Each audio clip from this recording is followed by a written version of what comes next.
Okay, it looks like we're ready. Everybody, welcome to the December 1st regular meeting of the County Council.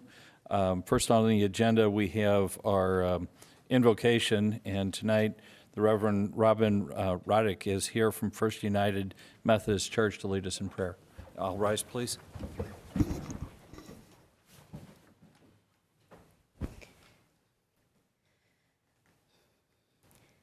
Gracious God, as we are gathered here this night, we give you thanks that there is no place or time where you are not present.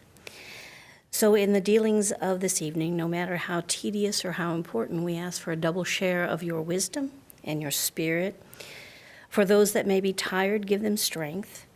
For those that are putting their heart and soul into what they bring before this council, give them words of joy, because all gather tonight, not only for the details, but for the ideals of a community that will serve the people, that will give us a place to live with pride and in safety, a place that we can be proud to say is our St. Charles County.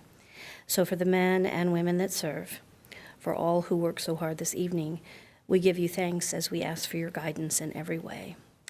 In Jesus' name I pray, amen. Amen. Thank you. Thanks for sharing that with us tonight. Terry Hollander will lead us in the pledge now. I pledge allegiance to the flag of the United States of America and to the republic for which it stands, one nation, under God, indivisible, with liberty and justice for all. Thank you. Roll call, please. Councilmember Joe Cronin. Here. Councilmember Joe Brazel. Councilmember Mike Elam. Here. Councilmember Mike Klinghammer. Here. Councilmember Dave Hammond. Here. Councilmember Terry Hollander. Here. Councilmember John White. Okay, thank you. Next, we have the public hearing portion of the meeting. This is the time when members of the audience can address the county council on things related to county government. Everybody will be given 3 minutes to speak, and once a subject has been opened, we'll stay on that subject, alternating pros and cons until we've heard 3 people speak. Now, this is for the public hearing. Oh, you're right. I was skipping ahead. Okay. We have the public hearing first on the 2015 budget for St. Charles County government. Do we need to make a motion to open the public hearing first, or it's already on the agenda? No, it's on the Okay. agenda. Is there anybody here that would like to speak concerning the budget that is under consideration right now? Okay. Is there a motion to close the public hearing? So moved. Second. Motion been made and seconded. All in favor, say aye. Aye. The ayes have it. Okay, now it's public comments, and we'll let those the introductory words stand.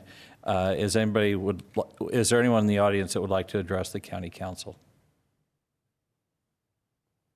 Yes.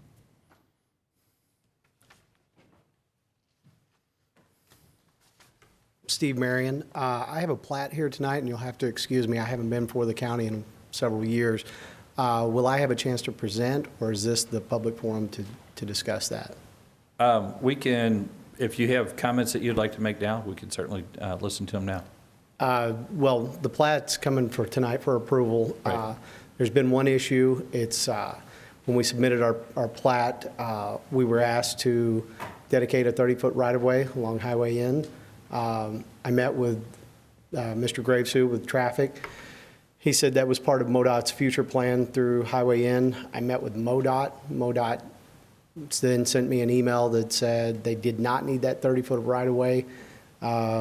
So we thought that was kind of put to bed. Then we were later contacted by MoDOT and said that the county, through some discussion with MoDOT, decided that they would like to have that 30-foot right-of-way.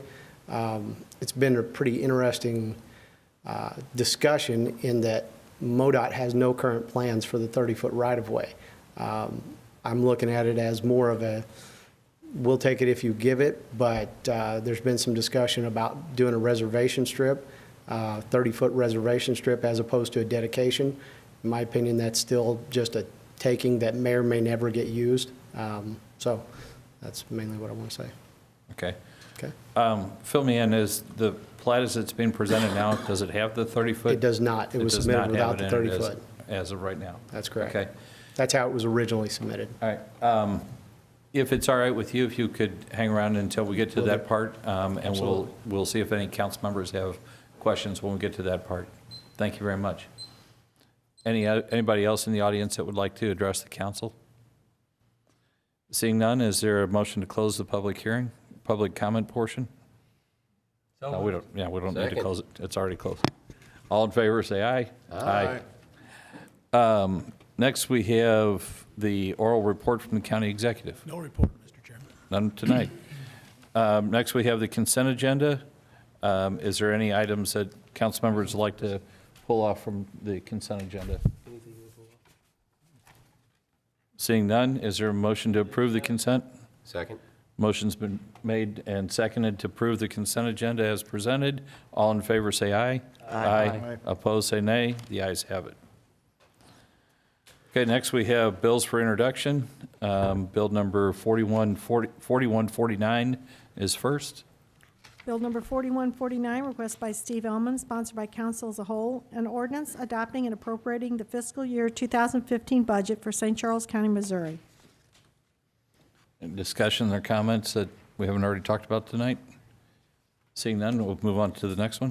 Bill number 4150, request by Joe Brazel, sponsored by Joe Brazel, an ordinance amending sections 405.5023 and 405.5027 of the Unified Development Ordinance of St. Charles County, Ordinances of St. Charles County, Missouri, relating to regulations for the protection of natural water courses.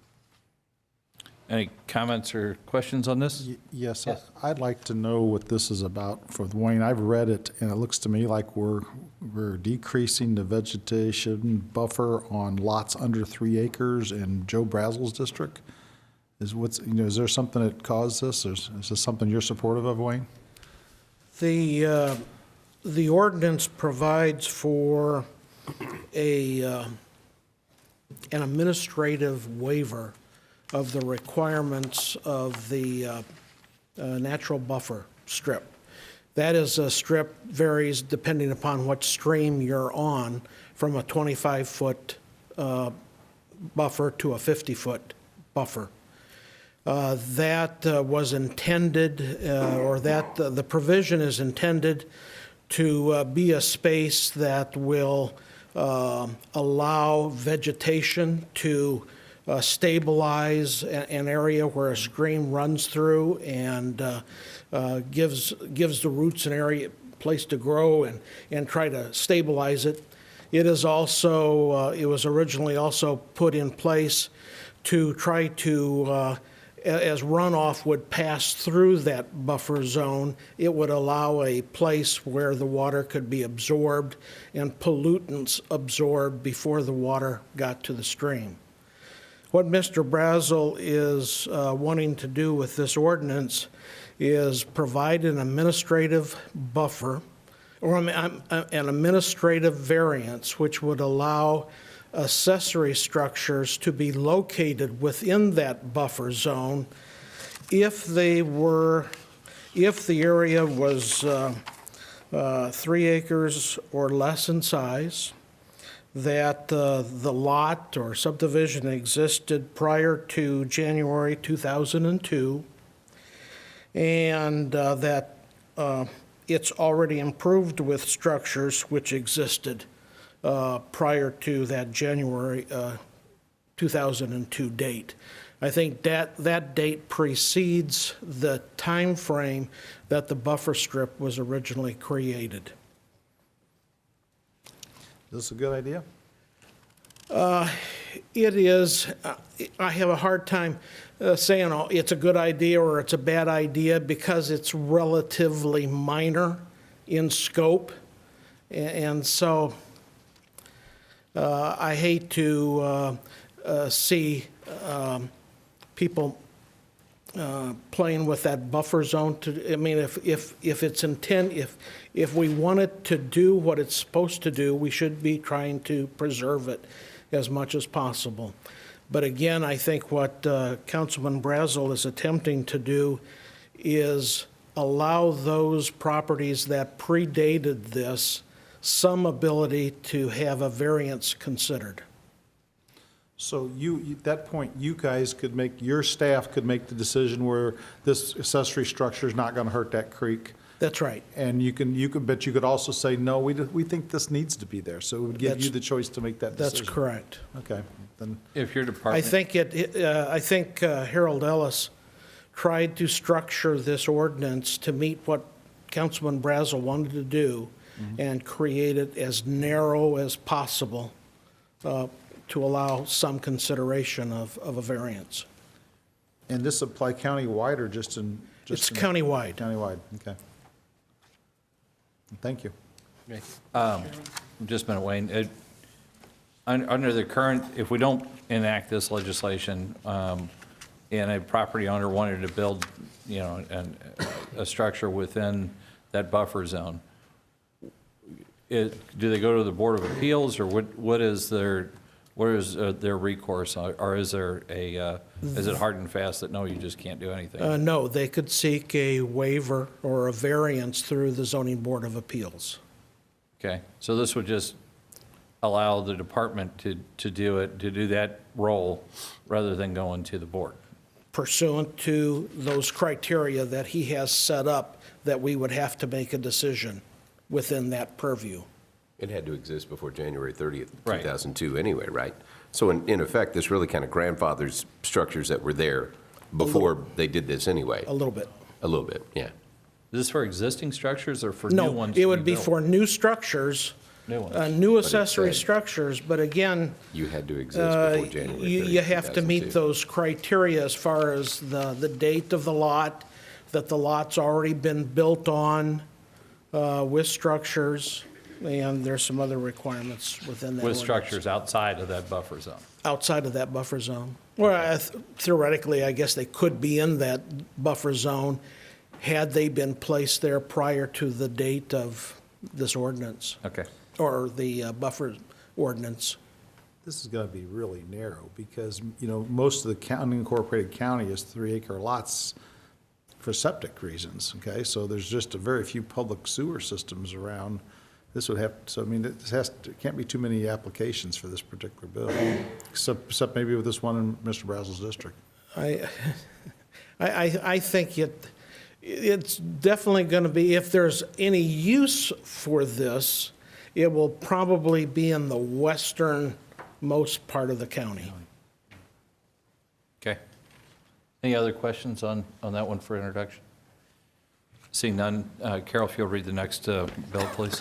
Bill number 4151, request by Dave Hammond and John White, sponsored by council as a whole, an ordinance amending section 405.421 of the Unified Development Ordinance of St. Charles County, ordinances of St. Charles County, Missouri, setting exterior lighting standards. Questions or comments? Just a comment. Yeah, go ahead. Situations, there's situations in my district where people light up their neighbor's backyard and it's become a nuisance, and the neighbors have no recourse. So this is something that will help prevent that from happening, even from happening. Okay. I have a similar situation in my district where, to me, it's more of harassment, but they've turned spotlights directly on to the neighbor's yard that are real high-intensity spotlights. So we don't currently have anything to deal with that type of problem. And I think we kept this really narrow, so we were just dealing, hopefully with just nuisances and not other people's, And we don't want to do it every time somebody puts up an outdoor light that they have to get a special permit or something. no. And it doesn't include holiday lights and that type of thing that are excluded from that, so. Very good. Okay. Any other?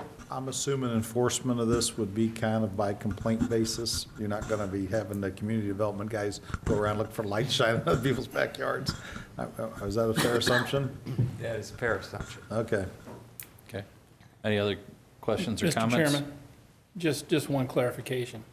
People in that situation do have a remedy. That's a nuisance. I'm sure Harold will agree that they could file a lawsuit, they could go to small claims court. I mean, it's basically a disagreement among neighbors. And what you have here, I think, is one neighbor trying to get us to fight their fight for them. And, I mean, if it's really outrageous, that's one thing. But if, are we going to get in the middle of every dispute here where somebody puts up a light and a little bit of it ends up on somebody else's property? I mean, what's allowable and what's not allowable, and how bright can it be? And, we think we need to be careful generally, not just on this. But, there's people out there would basically want us to pass regulations so we can fight their fights for them. And if this is a nuisance, they have legitimate private nuisance actions they can file against their neighbor. So not to discourage you, but just think about that. Okay. How much further do we want to go with these types of things? We got the one situation I know out there with surface water that's been around for years. I think it's in your district, isn't it, John? And, it's just one of those deals. Either side could go to court and make the other do what they want them to do, but they're trying to bring us into it and regulate surface water between two lots. And again, if you want to do that, that's what we can do. But do we really want to, every time neighbors get into it with each other? I mean, I guess we could make it a regulation that you can't cut over your property line, and then every time, somebody cuts a little bit too far in somebody else's yards, they're calling Wayne instead of, sitting down and talking to each other about it, or having a surveyor come in and decide, where the property line is. So just be careful. Okay. Thank you. Next bill, please. Bill number 4152, request by Mike Elam, sponsored by Mike Elam, an ordinance amending section 405.475.b of the Unified Development Ordinance of St. Charles County, ordinances of St. Charles County, Missouri, relating to off-premise signs. Questions or comments? Seeing none, if we'll go forward to the next bill. Bill number 4153, request by Steve Elman, sponsored by Mike Klinghammer, an ordinance amending the 2014 budget adopted by ordinance 13-092 and authorizing supplemental appropriation for temporary funding for the Neighborhood Improvement District Fund. Questions or comments? Seeing none, if we'll move forward to the next one. Bill number 4154, request by Wayne Anthony, sponsored by Joe Brazel, an ordinance of the County of St. Charles, Missouri, approving the preliminary plat of the woods at Dwello Crossing. Any questions or comments? I'm assuming this is the same one, or is this different? No, It's a different one. This is different. You're 55, right? Yes. Okay. I'm sorry, was there a hand up down that way? Okay. No questions or comments? Move forward to 4155. Bill number 4155, request by Wayne Anthony, sponsored by Joe Brazel, an ordinance of the County of St. Charles, Missouri, approving the preliminary plat of the LMC subdivision. Okay. Mr. Elam just pointed out that Highway N is a state route. The Missouri Department of Transportation recommends a 30-foot right-of-way to be dedicated as part of this plat. That's in the ordinance, or the bill as it's been presented to us. Yep, please, thank you. Yeah, that was part of what I was speaking on. Originally, when we had those meetings with MoDOT, their answer was they were not requiring any right-of-way through there. I actually have the emails from them if you guys would like to see those. Okay. But, I mean, you can distribute it to us or send us an email with it. That would be Okay. great. We don't really have time to read them right now. Well, it's just one line that says, Okay. we don't require the 30-foot right-of-way dedication on Highway 1. But- When was that? Because apparently something has changed on it, or? Well, and I actually have a different email that says that the county contacted MoDOT and told them they'd like to have that 30-foot right-of-way. And the second response, which was a week later, was, I'm being informed that the county agreed with MoDOT in '01 that a 60-foot right-of-way dedication will be required. With that being said, I'm being told that MoDOT will stand behind the right-of-way dedication. I think my point to the discussion is, they don't have plans, they don't have currently any real idea of what's going to happen within, and I understand that something will have to happen with Highway N at some point, but we currently have a 30-foot right-of-way now. We also have a 25-foot setback required by the county. That's 55 feet on each side. You add the other 55 feet to the other side, you're talking about 110 feet of highway that could be built between setback to setback. At 12 foot a lane, that's over 9 lanes that could be built through there under the current without the 30-foot dedication. I think, to me, it feels like an overreach of, well, let's just require 30 feet. Because we can. I don't think that's what the county's asking for, but we'll have John get up and talk for it. Do you have any proposed development there? I do. Within that? And those plans are going through. It's currently zoned properly, so we don't have to go to a public hearing. We wanted to go ahead and do the plat because we're changing some of the property lines through there. Okay. This is going to be a commercial development, correct? Correct. Okay. Just speaking for myself, I'm seeing letters from our transportation director in the city of Wentzville stating the need for that right away. If you, I'm going to be real straightforward with you. If you want my support on this, you got to work out that right-of-way issues, okay? There's no, you're going to add traffic to that roadway. That roadway is going to need to be expanded down the road. These are farm-to-market roads. They weren't designed about the amount of traffic. So, Wentzville brings up the issues with right-of-way, so does our transportation director. And I would encourage you to sit down and try to talk to them and get that worked out. I have sat down with Wentzville and with John Gravesu, with the county. The original meeting we had, which this is how this all came about.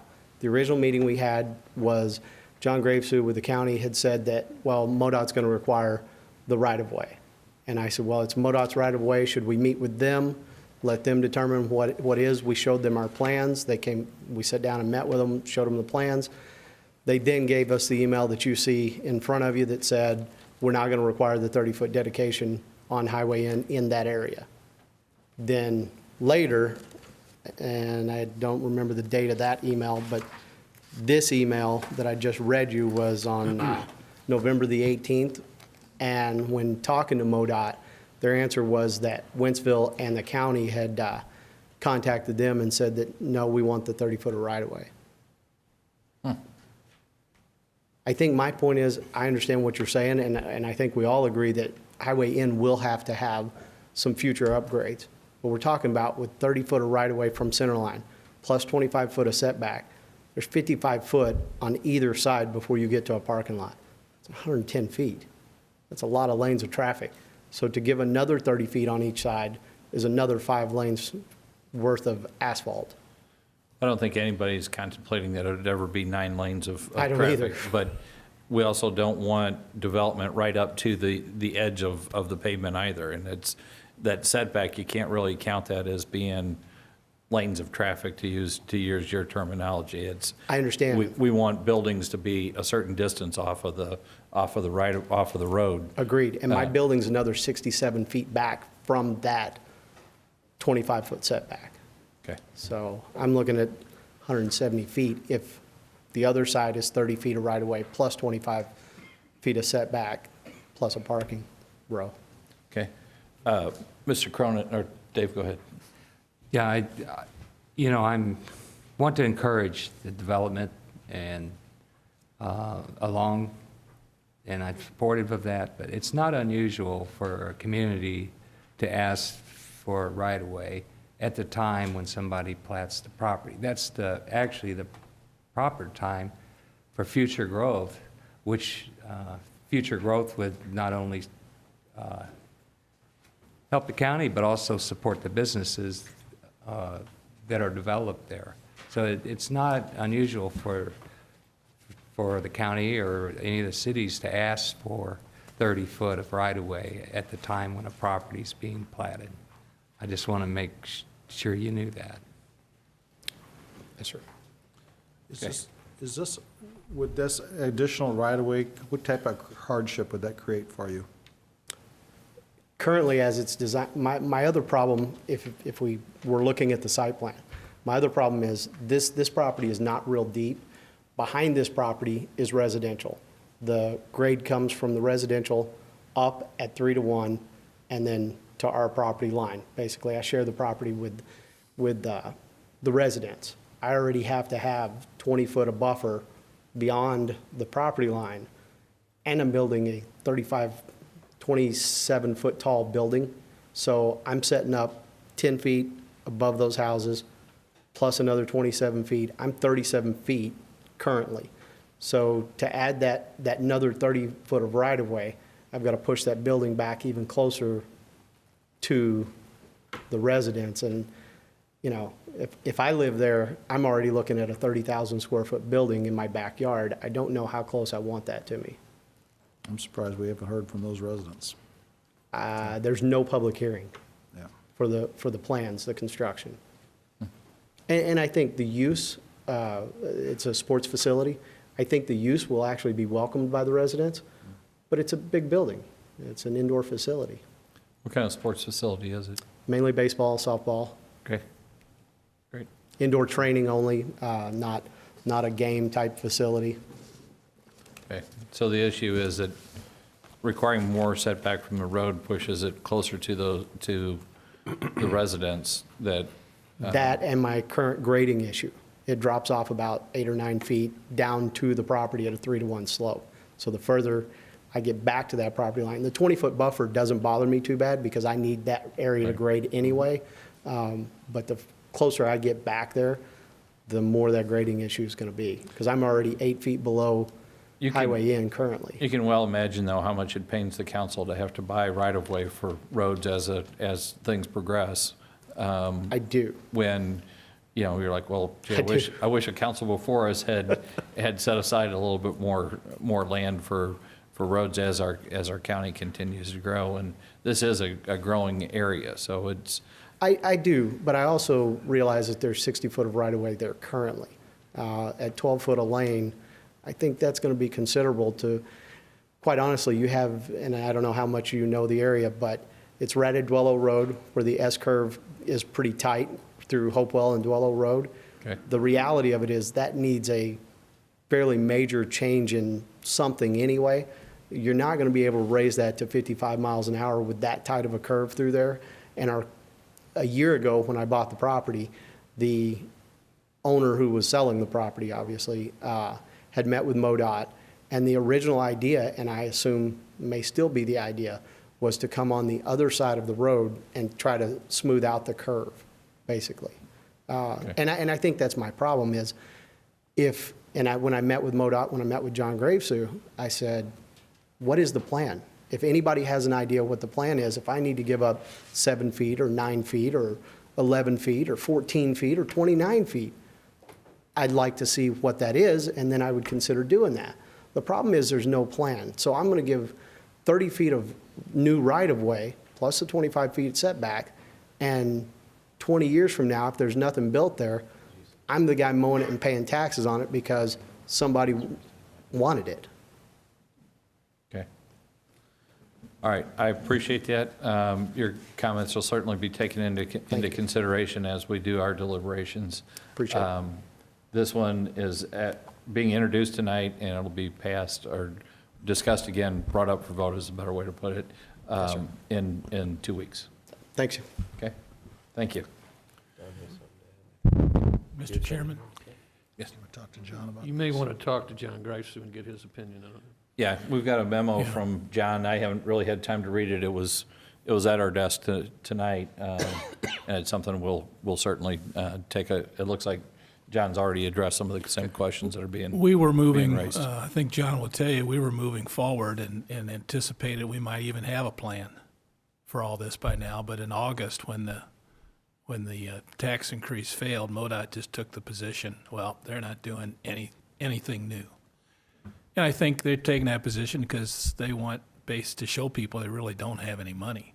So, yeah, this isn't going to happen as quickly as we thought it would, but I mean, all you got to do is look at Phase 3 of Page and how hard we fought to keep that right-of-way open over the years, and of course, it paid off in the end, so. Good point. Thank you, Steve. Any other questions or comments on bill number 4155? Do we want to hear from John now? You know what, John, I didn't see you sitting back there. I'm sorry, but your comment makes more sense now, doesn't it? I thought you were coming next week. Yeah, please come forward. Thanks, I didn't see him sitting back there. I'm like, I kind of like to hear from him now. Absolutely. Good evening. As you mentioned, I did include a memo with the P&Z packet, and I'm going to just hit upon a couple of those highlights. I'm going to lay this on here.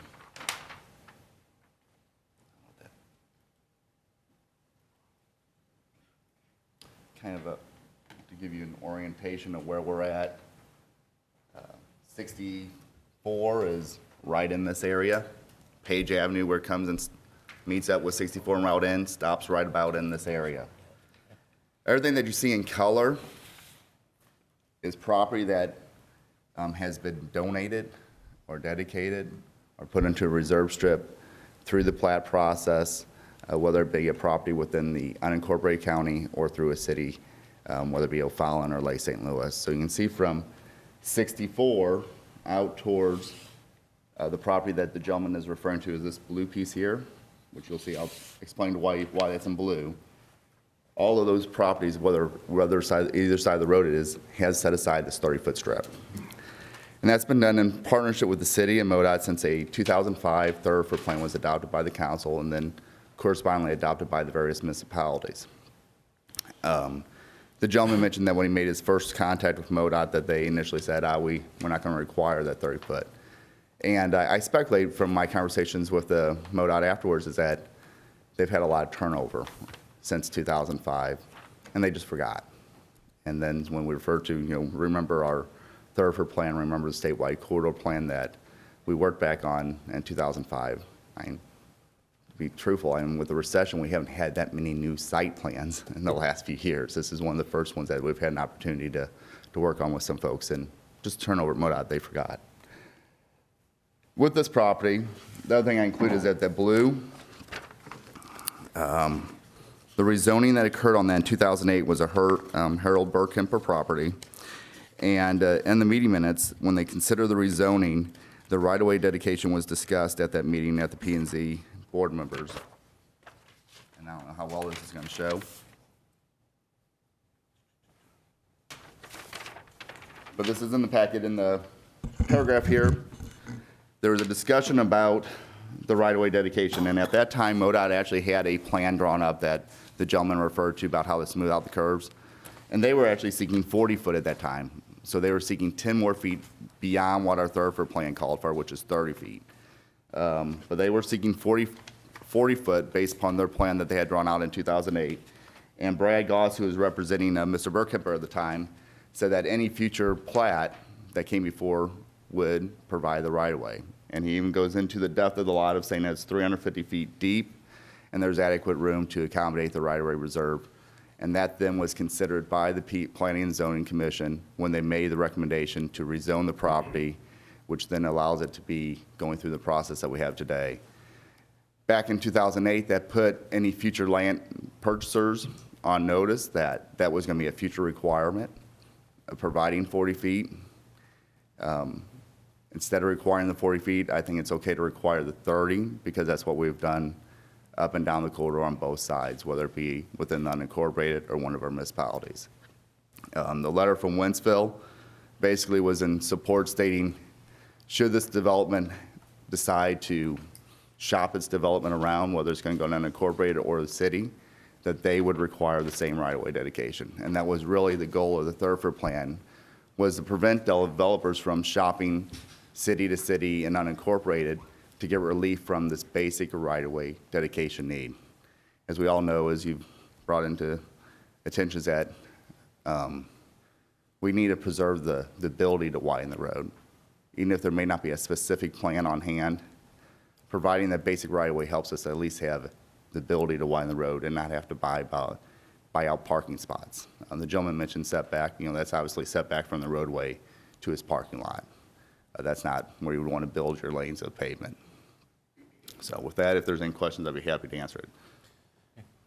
John, just a clarification, the existing right-of-way must be 30 foot from the center line. And we're seeking another 30, so it would be a total of 60. Is that correct? Correct. And then, so Okay. when the development occurs on the other side, we get it, the 30 that's there plus another 30, so for a total of 120. And that gentleman, I understand his concerns about moving the building too far back, but could he not apply, this would be a question for Wayne too, could he not just apply for a variance on that setback? I mean, do we really, if we've got the additional 30 foot of right-of-way, couldn't we have his parking lot be 5 foot from that right-of-way instead of 25 foot?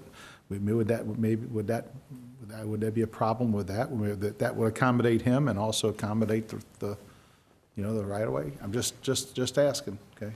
And that's, I guess, part of the process, and I have a hard time coming from a city to go into county when I was on planning and zoning, is most of the time with a city rezoning application, Mike, you might, I don't know how St. Charles does it, but you always saw a site plan with that rezoning. They applied at the same time.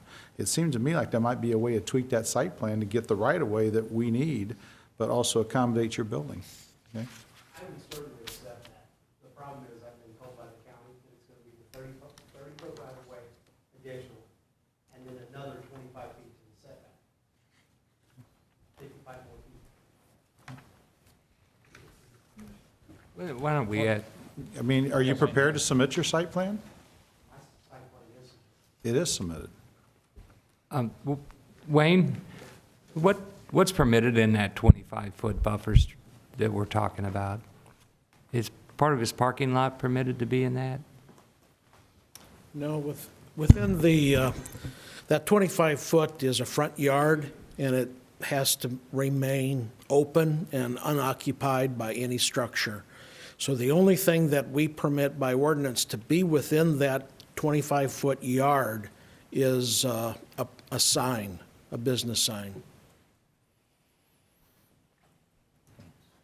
Kind of keeping that green space, green area between the road and It the, establishes a certain character you get a different character or feel for an area with a 25-foot yard in front of the buildings, as opposed to having nothing in front of the building. So it really gets down to what kind of character do we want to portray for that corridor? So basically, it's a landscape buffer. Yes, yes, sir. Okay. to date, has there been anybody else ask for variances from that 25-foot buffer between the roadway and the parking lot? Oh, I know there has I been in don't- the county, but I in this, can't. in this general geographic area. I can't think of anything specifically, but I wouldn't want you to conclude that that means there isn't any, because I just don't know. I'd have to research it. If you look at the municipality, you look at downtown O'Fallon where my business is, there's no buffer. I mean, Right. the commercial buildings are right up there and the parking lots are right up on the roadway. I'm just thinking, if we took that buffer and dropped it down to 10 foot and gained 15 feet there, and then maybe he gives up another 15 feet, maybe that would work for you. Well, I think one of the things that he would have to do is let me back up. The ordinance requires the dedication be made. It is based upon a plan, and that's the thoroughfare plan, where all of these entities were brought together, and John did a lot of legwork in getting everybody to agree on what we thought our needs would be for the future for different roadways. N was identified as needing 120 feet. Now, maybe in the future, when they finally unravel all of the details of a plan, maybe all of that won't be needed. But, and so that could be given back. But I think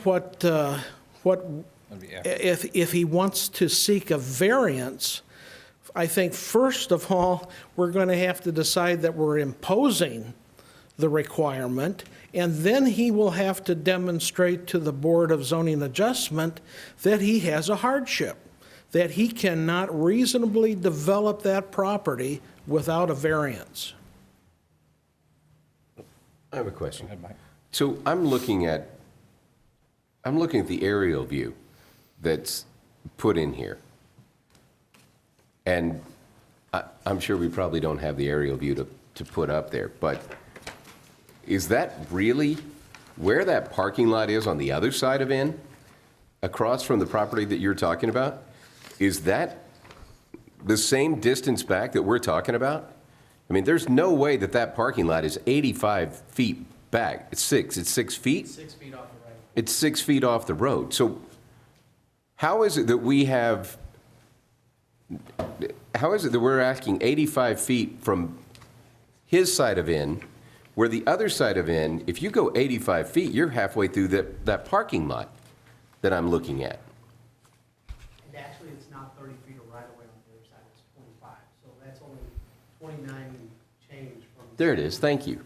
So I realize you probably can't scroll into there, but where you see the N there, if you come back just a little bit between the N and that curb, right there, then that's built right up on the road. I mean, that parking lot is on the road.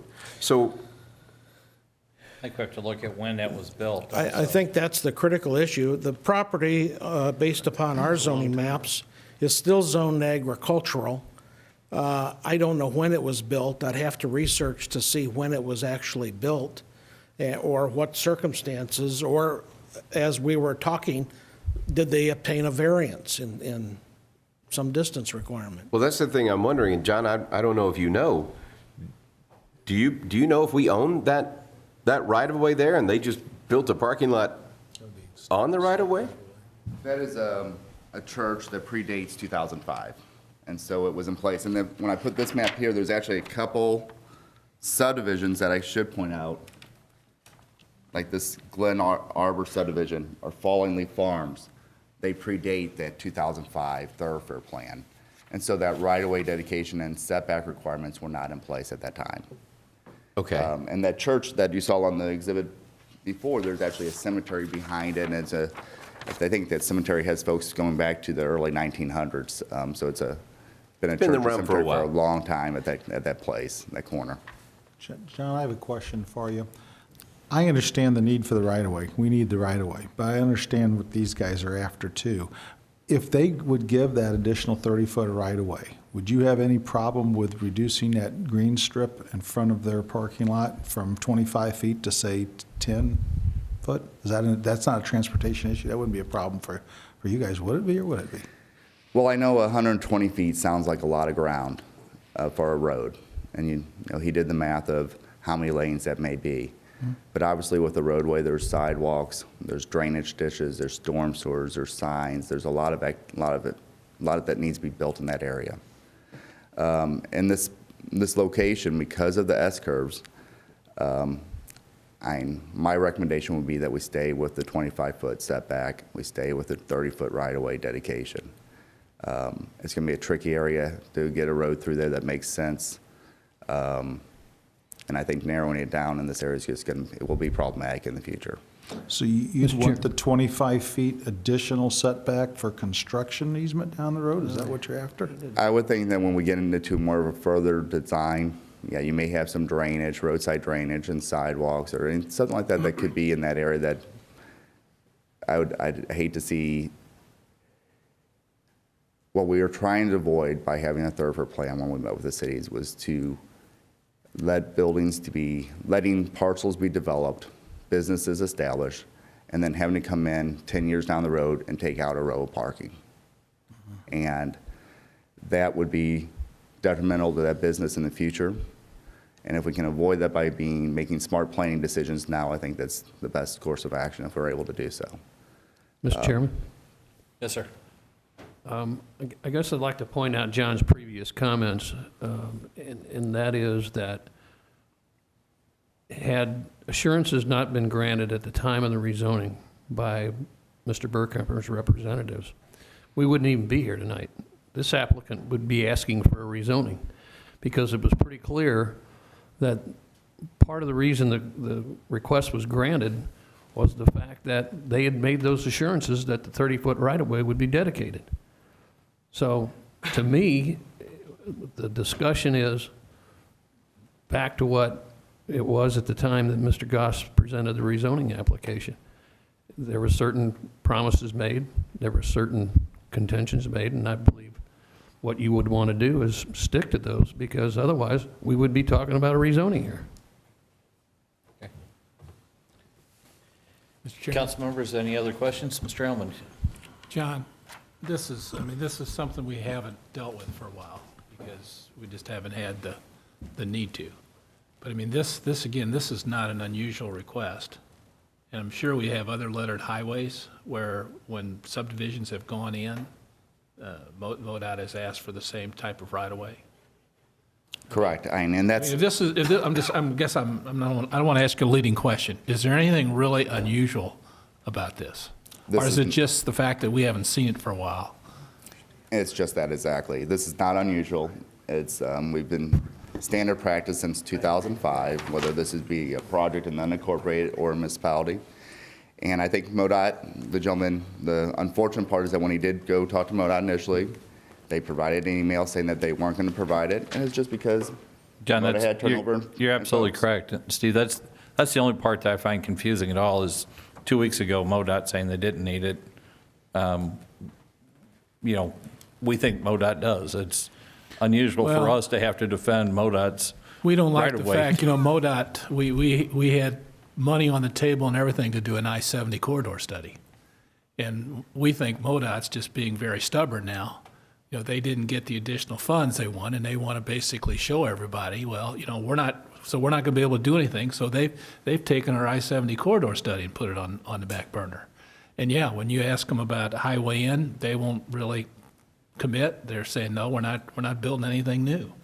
Now, we're going to keep working on them and working with them in terms of, perhaps sharing some of the cost.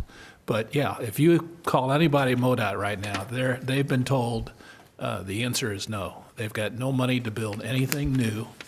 But again, we can't, if we wait until the money's available and this corridor has developed, then yes, we're going to have to go buy and we're going to have to buy up right away. And you all know what that costs. Okay. To put in perspective, the amount of right-of-way, if you go up closer to Lake St. Louis where you had the divided 4 lanes of route in, not the Page Avenue section, but just to the west side of I-64, that's about 210 foot of right-of-way. So this section of route in west, and in particular where this property is, if you have 120 feet, is not going to be a divided freeway. If you look at Route K and the amount of right-of-way that they have, not that this is going to be a Route K, but it's more in that 120-foot line. You run Route K, and the majority of it's 5 lanes of pavement, shoulders, and drainage ditches. That's about what you can get in 120 feet. And so that's all we're seeking is a modest improvement to Route N. Currently, there's some shouldering work going on. As many of the council members realize that there's been a number of complaints about the safety in that corridor. With the completion of Page Avenue now out to I-64, which many folks didn't think was going to happen for 20 years, it puts a lot of that area within 45-minute commute of 75% of the jobs in the region. And so I think that's why we're starting to see one of the properties on this map, I'm going to go back to it, is a significant housing and mixed-use development that's being going through the current process in the city of Wentzville, or city of O'Fallon. And they're watching carefully about this right-of-way reserve, right-of-way dedication issue that's occurring here first in the county to make sure that collectively, none of us have seen many new plats along the corridor in many years. So are we all going to continue to follow the standard procedures that were established in 2005 and that we collectively been working on to make sure that this corridor has opportunity to be widened in the future? And if you look at it, majority of the properties, you see them in the orange and the blue and the green, that property's been set aside. And so it's a standard practice that's been going, like I said, for the last 9 years. And Route N is going to be one of these projects that we'll be working on for many decades. Page Avenue was a 30-year project. Hopefully we can get some improvements, major improvements on Route N before that. But we need to at least have the right-of-way and the ground set aside so that we have that opportunity, so we preserve that opportunity. And that's what I'm seeking the council to help us with. Okay. While we're discussing the MoDOT funding, just something I've talked to Gary Olmsted about. The state legislature has the ability to put 2 cents a gallon on our sales tax, okay? And if you do the math on that, if they put 2 pennies on our that's the state fuel tax, if they put 2 cents per gallon increase on the state fuel tax, which they can do without a vote of the people, and they do that for 5 years, it's over $1 billion they've collected for roads. You take federal matching money, and that becomes maybe $2 billion for roads. The problem is, when I talk to state legislators, they don't want, nobody wants to be taxed with a guy that, the name of, he is the guy that put 2 cents a gallon on the fuel tax. We already have the lowest fuel tax in the nation. 2 pennies, I think most people would gladly spend 2 cents a gallon on fuel, knowing that the money's going to get the roads fixed up. All that being said, I've talked to some city leaders in Wentzville and in O'Fallon about if this council would pass a resolution asking our state legislative delegation to put 2 cents a gallon on the fuel tax. I think we could get that also passed by the cities in this county, because, you know, we're seeing right here, MoDOT's, I mean, N needs to be fixed. MoDOT's not got the money, does that for years to come. That's not a good thing for the county. So I'm just throwing that as a thought out there to think about, but I think it might be something we ought to address down the road. Okay, thank you, Mr. Cronin. Well, we don't call that a tax, it's a user fee. There you go. Thank you very much. Any other discussion on 4155? If you would read 4156, please. Bill number 4156, request by Craig Tykowski, sponsored by council as a whole. An ordinance authorizing the county executive to execute the intergovernmental agreement with the Missouri Highways and Transportation Commission for the installation of traffic signals at the Route Z and Interstate Drive intersection as part of the Interstate Drive Road project. Any questions or comments on Bill 4156?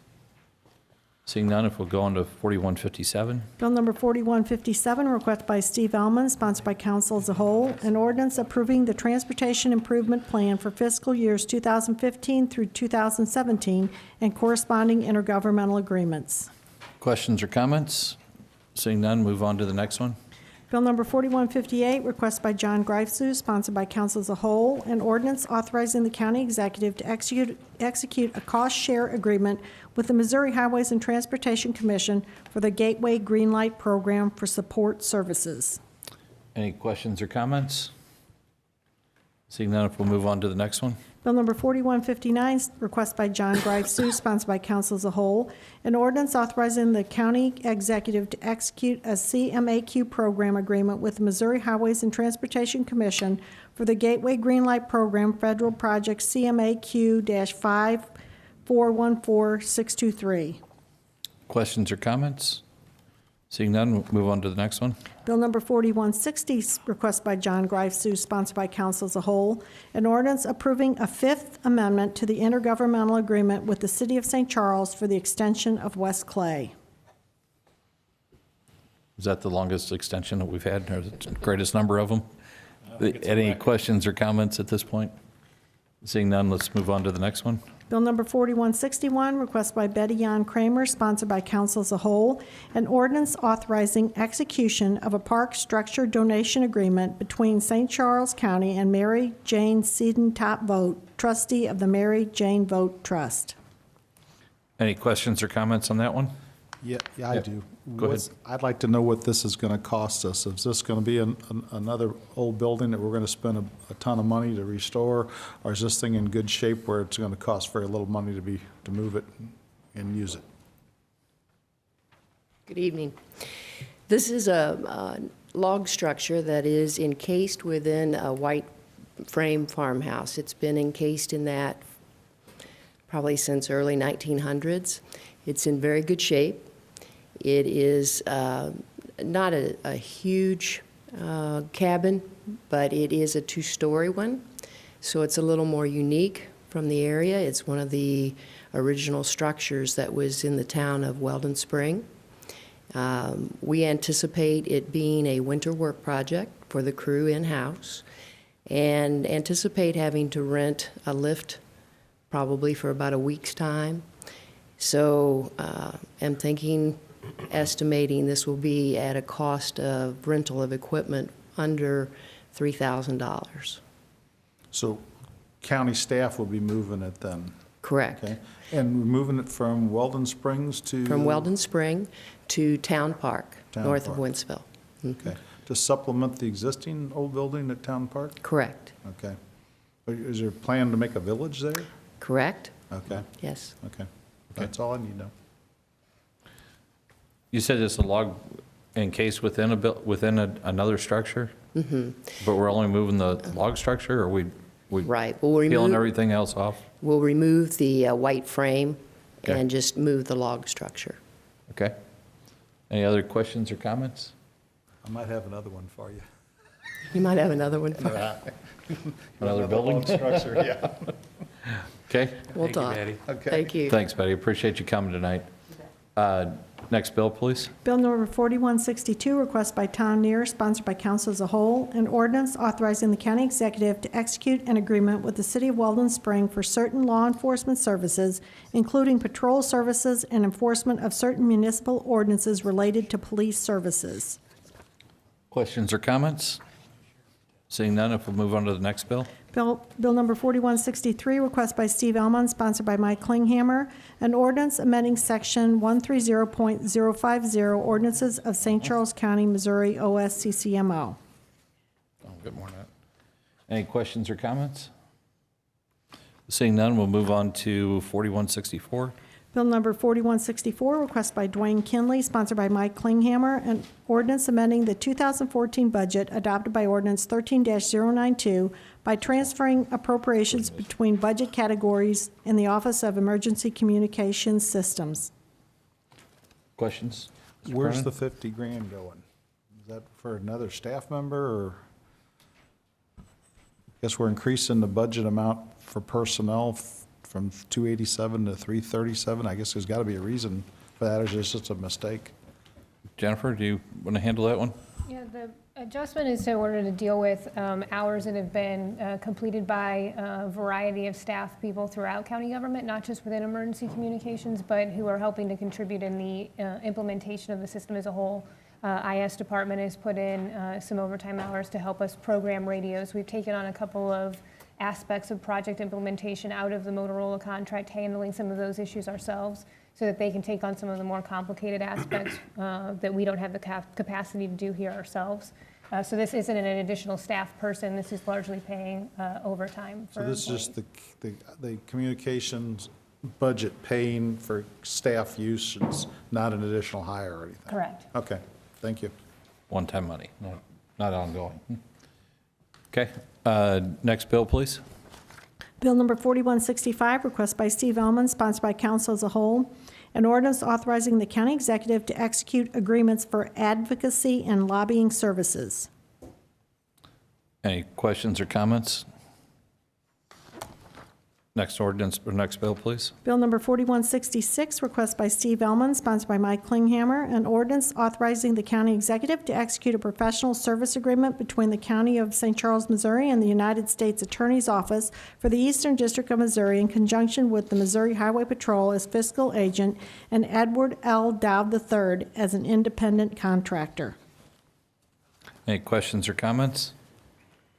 Have we done this before, or is this something that? Yes, you see those on a regular basis. Those are the drug enforcement grant that the sheriff's office, soon to be the police department, gets, and they are then used to contract with the U.S. Attorney's Office for an attorney who handles those cases down there. All right, thank you.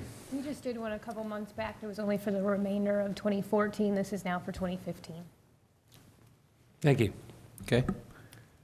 Seeing no other questions, next bill, please. Bill number 4167, request by Steve Elman, sponsored by county council as a whole, an ordinance amending the 2014 budget adopted by ordinance 13-092 by transferring appropriations between budget categories in the office of the circuit court to fund higher than expected health insurance costs caused by changes in coverage by circuit court employees. Any questions or comments on this bill?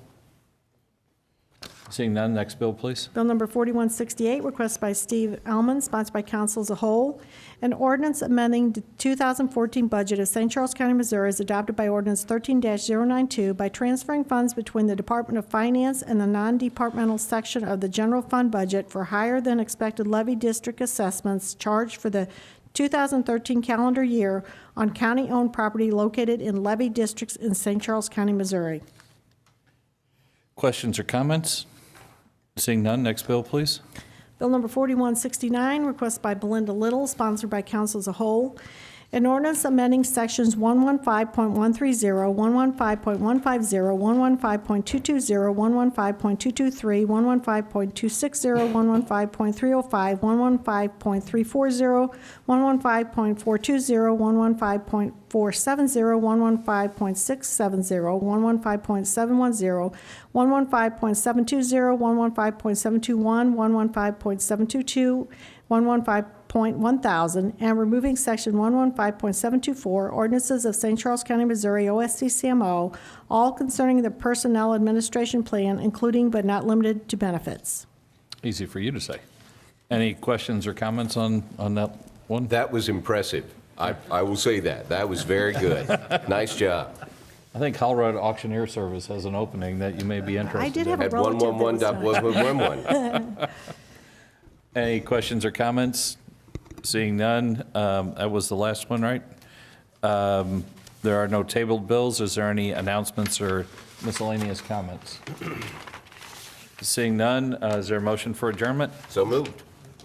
Second. All in favor, say aye. Aye. We are adjourned. Thank you very much.